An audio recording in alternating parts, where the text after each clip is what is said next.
Mike's like, ooh, why do you buy so much stuff? You should just show off what's in your room. Ooh, ooh, ooh. And you know what? Don't tell him, but like, he's right. I'm like, who is your favorite? I bet you guys would.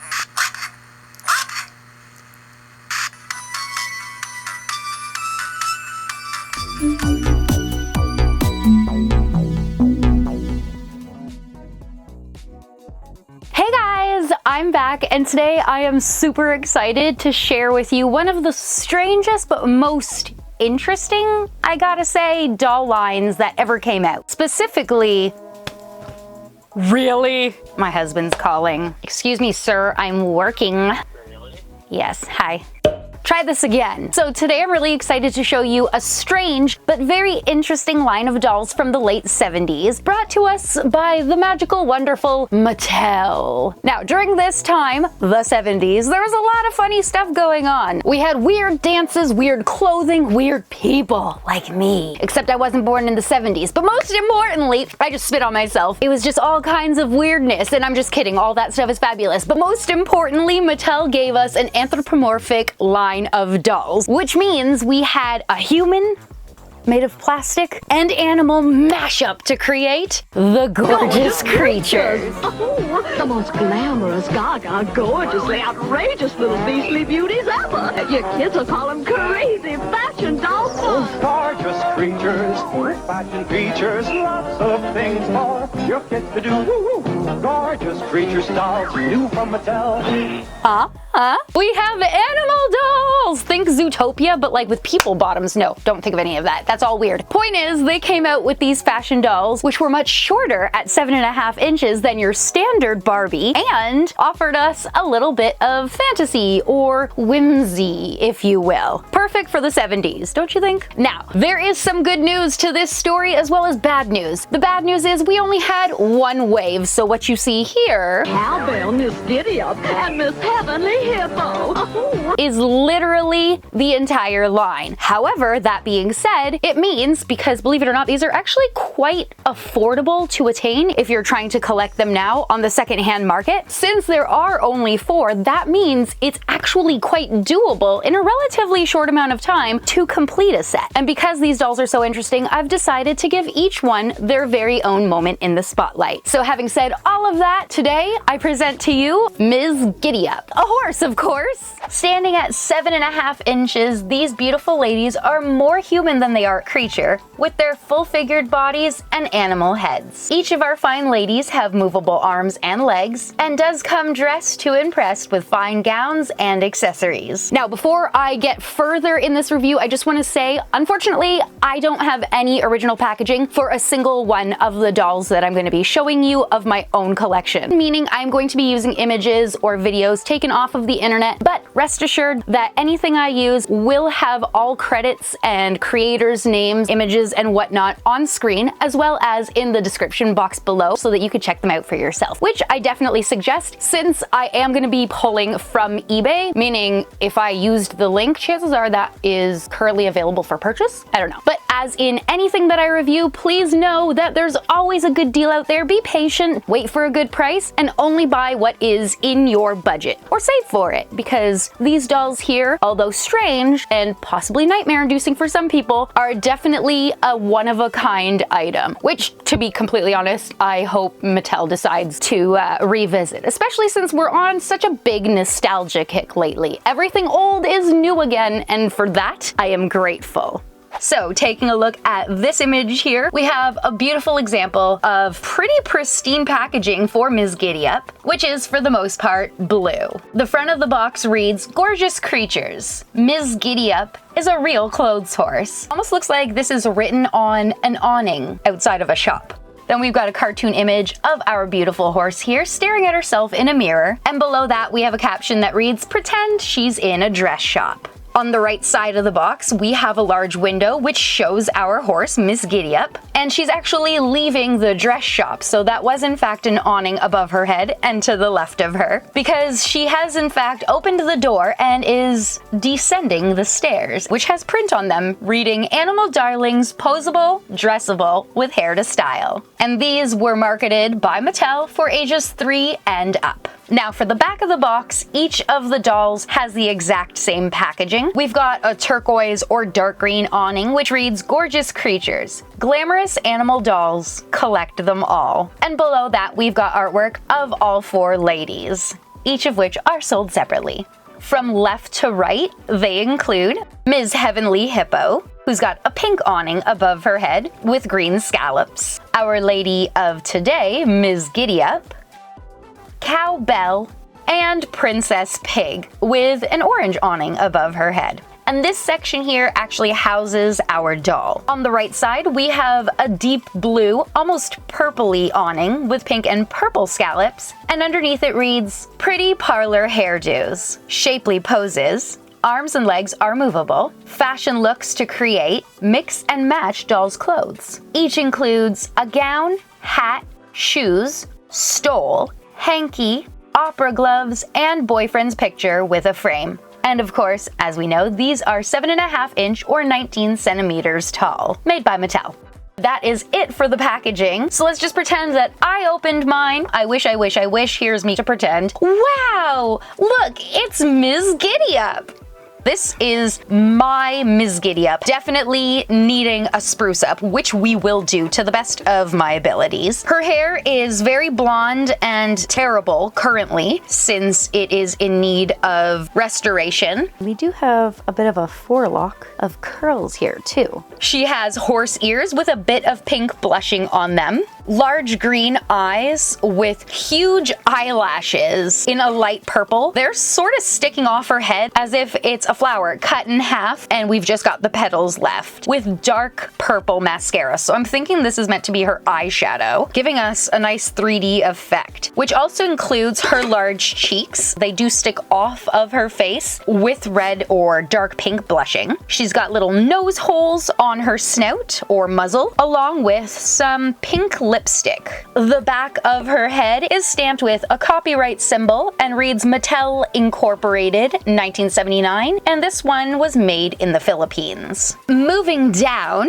my doll does come wearing this silver gown, which looks to be mostly threaded tinsel through a silvery or white fabric, along with neon pink tulle. We have a large flower on her right side, along with a single strap over her right shoulder, as well as this bright pink ruffle going around the bottom of her dress and accentuating the slit on her left leg, giving us a rather scandalous view of her thigh, calf, and ooh, dare I say, ankles. But taking the dress off, we have a lot of very thinned out sections where that tinsel was, and a few stains, making me very nervous to wash this because I feel as though it will fall apart, which means this dress here will be hand wash only with the most delicate of fingertips. As for Ms. Giddee Yup's body here, she's got a creamy brown complexion with a very thick and full figure. She has movable legs and arms, as well as a very large horse head, which has a full range of motion since it's just a ball popped into the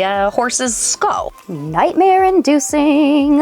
It is definitely something special to see not only actual curves and body from Mattel, but a different size altogether. She's got super broad shoulders and her thick little derriere plus thighs and super chunky little legs. Oh, I love them. I really wish we had dolls this size and this exact shape. Maybe a little less broad in the shoulders, but could you imagine? She is short and chunky, but literally spectacular. And the body is molded wearing a corset. So she is all sorts of covered up. On the back of her body or corset, once again, it reads Copyright Mattel Incorporated 1979, Philippines. And all of her parts are looking fabulous. The only issue I have here is that she does have staining on her right hand, but that appears to be it, other than needing a wash and of course fixing her head. But that's it for the state of my doll. And she is wearing a ring on her left hand, which is fabulous, but sadly not original, meaning the previous owner added it. Oh, she would actually look super cute like that. Ah. You shall be a proper pony in no time, sweetie.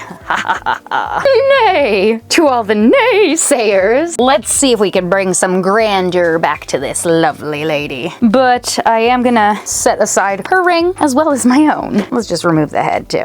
What the heck? Why is there tape in there? That's not odd. Not odd at all. Anywho, I am going to give my lady a little bit of a clean using a bit of warm water, Dawn dish soap, and small makeup removing cloth, which is not only soft to touch, but nice and gentle on the doll's body, and apparently doing the job quite well. So just getting all of those little cracks and crevices.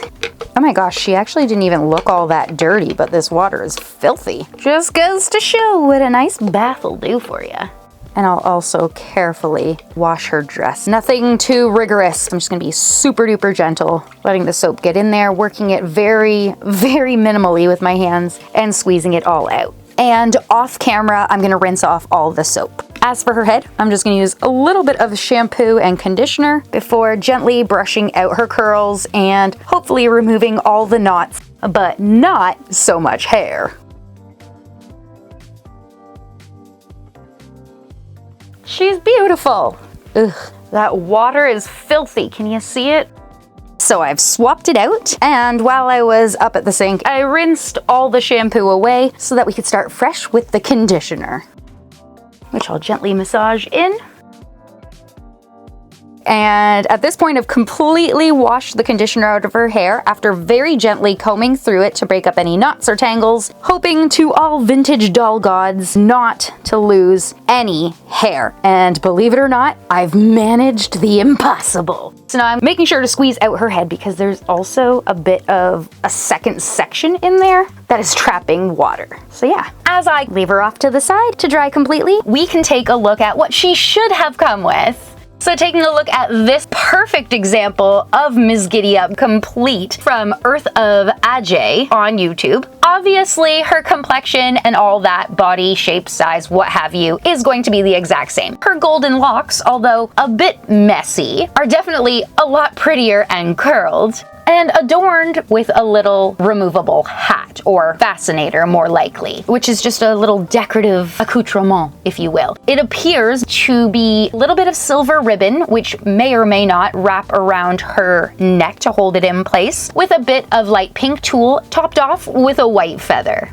Moving down, she is wearing this large, very in-your-face tulle bow. It's technically a stole, according to Mattel's packaging, but it's almost like a little shawl that goes over the shoulders in that pink tulle with ruffle around the bottom of it, tied in the front with this big tacky bow. So it's just one piece. She is wearing a clear plastic necklace meant to replicate a diamond. And if I bring your attention to her left hand, we can see the ring she is intended to come with, and it does very much match her necklace. We've got some pink opera gloves. We also have a tissue or a dainty hanky, once again made out of the same pink tulle, with a silver strap so that we can wrap it around Ms. Giddee Yup's wrist, just in case she has to have a delicate sneeze. Awesome. And she should have come wearing some pink heeled shoes with little straps that go around her ankles and pop into one another. All right, well, no problem. All I gotta do is track down this hat, this necklace, this hanky, this stole, definitely that, opera gloves, that ring, and that shoes. Just missing pretty much everything. But wait, there's more, because these dolls should also come with a brush, comb, and mirror, little bottle of perfume, and a sticker of her boyfriend, which we could attach to a matching colored plastic frame. And funny enough, not all of these boyfriends for the dolls had names, which means that this fine fellow here playing croquet, or possibly Pall Mall, or maybe another game that I'm not aware of, is nameless. So drop your suggestions down below if you think you've got a good one for him. Okay guys, that's it for me and today's up close and personal with the anthropomorphic beauty that is Ms. Giddee Yup. Yeehaw! That was not a yeehaw. Yeehaw! Shh, whatever. And here she is now. Pretty much the exact same, just a lot nicer on the eyes. Eagerly awaiting the rest of her accessories. it might take me a little longer than I previously thought it would to complete this collection, but it's okay. We've got a lifetime of fake patience, at least at time of filming this I do. It's no rush. We're in no rush at all. I hope you guys enjoyed today's video. It was a very strange, slightly unsettling, but mostly phenomenal blast from the past. Unless you are only now discovering these dolls, in which case, welcome to the weird and wonderful world of wacky dolls. And thank you, Earth of Adjay on YouTube, who shared their content for us to take a look at what this horse should have come with. And as always, be sure to check the description box if you are interested in following the links that I share so that you can check them out for yourself, which I definitely suggest. If you know somebody who would enjoy today's video because they are a collector of weird and obscure items, aka awesome dolls, or anything else, and for some reason you just think they'd love to watch this specific review, then please share it with them. And if you enjoyed it yourself, then please make sure you remember to comment, like, and subscribe. You can let me know down below what you liked or didn't like about today's video, which is your favorite doll out of the entire line, because of course I'm showing off enough in the pictures. Do you have a link to help me attain more of the accessories and items that I'm missing? And if so, why are you gatekeeping them? Drop all that stuff below, okay? Send me links, help me finish off my collection by allowing me to buy and receive, therefore completing my collection. Thank you. As always, thank you guys so much for watching, and I'll see you in my next video. Bye!